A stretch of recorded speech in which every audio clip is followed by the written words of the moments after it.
The financial support that I've received has allowed me to pursue extracurricular things that I never would have dreamed of being able to do if I would have had to hold a full-time job or a part-time job.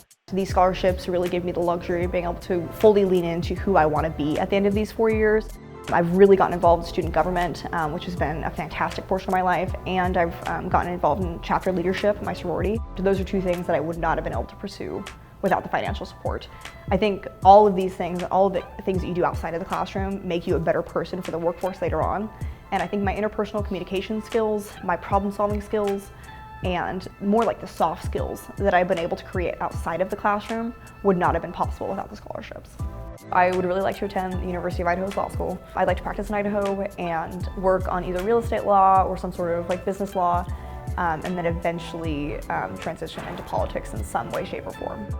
Please know that the monetary contributions to my education will bring something to Idaho one day, and I wouldn't have been able to do it without you guys.